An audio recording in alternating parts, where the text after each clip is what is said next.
तो आज हमने किया vector law of addition, simple law बताया गया आपको, उसका एनालिटिकल ट्रीटमेंट बताया गया। अगर दो वेक्टर्स आपको गिवन है, रिजल्टेंट फाइंड करना है तो आप कैसे फाइंड कर सकते हैं वो बताया गया। एंगल बिटवीन देम फाइंड करना, that is theta, how to find that, and alpha. अब OP plus PQ, this is A plus B whole square. What is A plus B whole square? देखिए अभी तक हमने क्या फाइंड किया था, हमने फाइंड किया था magnitude of the resultant. Now we are finding the direction. Direction resultant भी कितना है आपका, 3 न्यूटन है। जो दोनों फोर्सेस एक्ट कर रही हैं वो भी कितनी है, 3। तो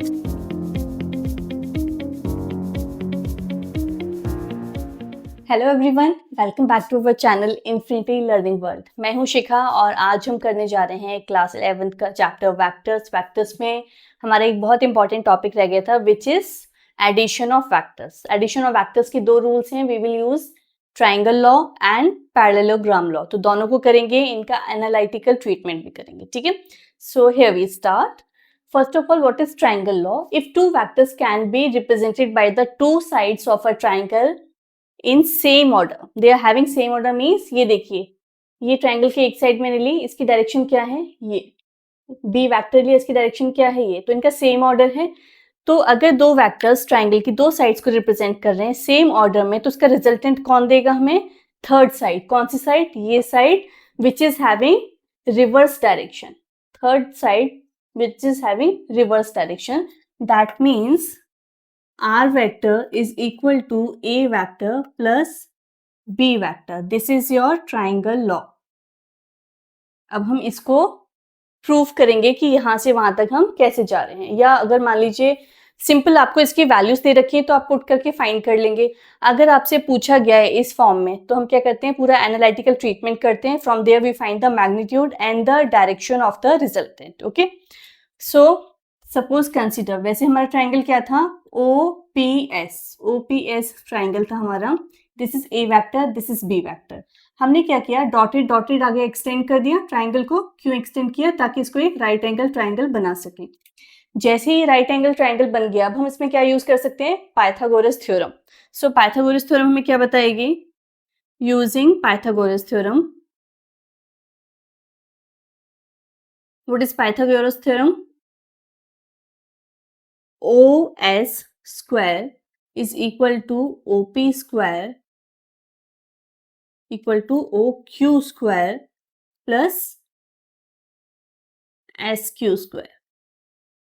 ठीक है, ये कंप्लीट OQS, ये कंप्लीट ट्राइंगल हमने लिया। तो यहाँ पे OS square is equal to means this side का square is equal to this square plus this square. ये पाइथागोरस थ्योरम होती है, हमें पता होगा। अब इसके बाद OQ को हम क्या लिख सकते हैं, OQ को हम लिख सकते हैं OP plus PQ whole square और SQ को एज इट इज। अब OP plus PQ, this is A plus B whole square. What is A plus B whole square? A square plus B square plus 2AB, यानी कि 2OP into PQ। ठीक, next क्या बचा हमारे पास, SQ square. ठीक है, PQ square and SQ square. अब देखो OP कितना, यहाँ पे लिख देती हूँ मैं आपके लिए। What is OP here? OP है हमारा A वेक्टर और PS है B वेक्टर एंड OS है R वेक्टर।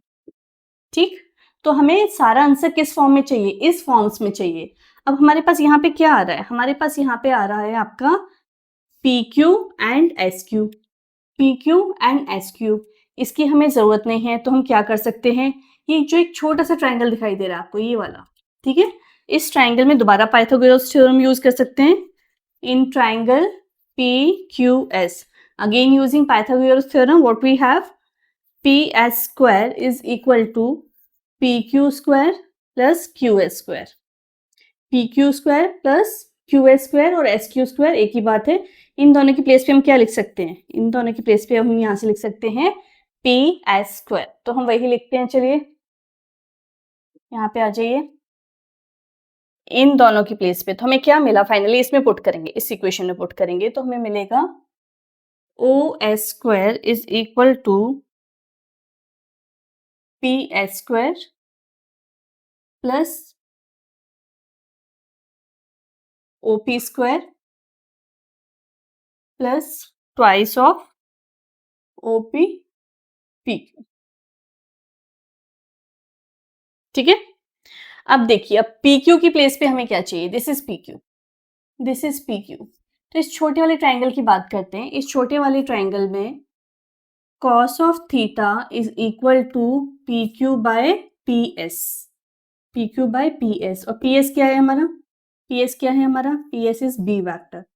तो हमें pq is equal to ps cos of theta, और ps क्या हो गया हमारा, b vector cos of theta। ठीक, अब इस वैल्यू को भी यहाँ पे पुट कर दीजिए। क्या पुट करेंगे, पी क्यू की प्लेस पे वैल्यूज पुट करेंगे। So we have O S square is equal to P S square O P square twice of OP. What is OP, A vector हो गया, पर अभी ओपी में लिखिए, हम नेक्स्ट में लिखते हैं इसको, plus P S cos of theta.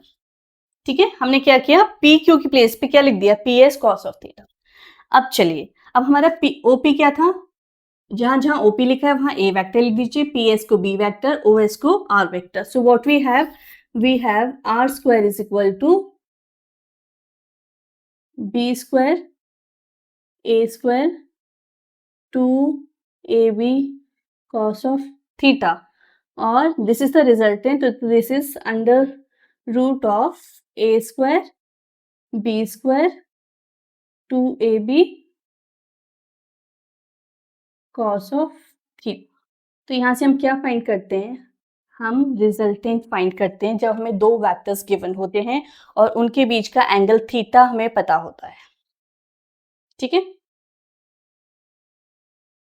देखिए अभी तक हमने क्या फाइंड किया था, हमने फाइंड किया था magnitude of the resultant. Now we are finding the direction. Direction कैसे फाइंड करेंगे, ये देखिए, this is alpha. What is alpha, alpha is the angle between A vector and resultant vector. Okay, so direction के लिए generally हम tan theta find करते हैं, तो यहाँ पे हम फाइंड करेंगे tan alpha. tan alpha is equal to, in complete this triangle perpendicular by base. तो परपेंडिकुलर क्या है आपका, S Q divided by O Q. ठीक है, एस क्यू ओ क्यू को दो पार्ट में स्प्लिट कर सकते हैं, A P plus P Q, A P plus P Q. ठीक है, अब अगर हम इस छोटे से ट्राइंगल की बात करते हैं, तो ये वाली साइड हमारी कितनी आ गई, इस साइड को हम क्या लिख सकते हैं, this is B vector sine theta, इसको लिख सकते हैं बी कॉस थीटा, है ना। तो एस क्यू कितना हो गया हमारा, एस क्यू हो गया बी साइन थीटा, और पी क्यू कितना हो गया हमारा, पी क्यू हो गया बी कॉस थीटा। अब एपी कितना है, AP, what is AP, AP is the A vector. तो this is the direction which we can find. Theta क्या था, theta is the angle between two vectors. Alpha क्या है, alpha is the angle between A vector and resultant R vector. So we can find the direction of resultant. किसकी direction find कर रहे हैं, direction of resultant by this. चलिए एक numerical करते हैं। What is the numerical, two forces of equal magnitude of 3 newton acts on a body, angle between them is theta, find theta if resultant is 3 Newton. Resultant भी कितना है आपका, 3 Newton है, जो दोनों फोर्सेस एक्ट कर रही हैं वो भी कितनी है, 3। तो सबसे पहले आप अपना फॉर्मूला लिखिए। रिजल्टेंट का फॉर्मूला क्या होता है, under root of A square B square plus twice A B cos of theta, and what we have to find, we have to find the value of theta. R कितना है आपका, 3। अगर चलिए इसको स्क्वायर कर दूं मैं, मान लीजिए रूट हटा देती हूँ, ठीक है। तो 3 स्क्वायर हो गया, ये कितना हो गया, A B 3 square twice 3 into 3 cos of theta. ठीक है, 3 square means 9, 9 9 9 two 18 cos of theta. अब कॉस थीटा को एक साइड रखिए, बाकी सारी टर्म्स को उस साइड ले जाइए, -9। ठीक है, so cos of theta is equal to -9 by 18, so this is -1 by 2 cos theta, so theta is equal to cos inverse of -1 by 2। Theta आपका 1 by 2 कब होता है, लेकिन पॉज करो, यस, सो कॉस क्या है आपका? आंसर आ रहा है आपका नेगेटिव, तो कौन से क्वाड्रेंट में आ जाएंगे आप? सेकंड क्वाड्रेंट में। आपकी थीटा की वैल्यू आएगी यहाँ पे थीटा इज इक्वल टू 120। ठीक है, ऐसे आप फाइंड करें।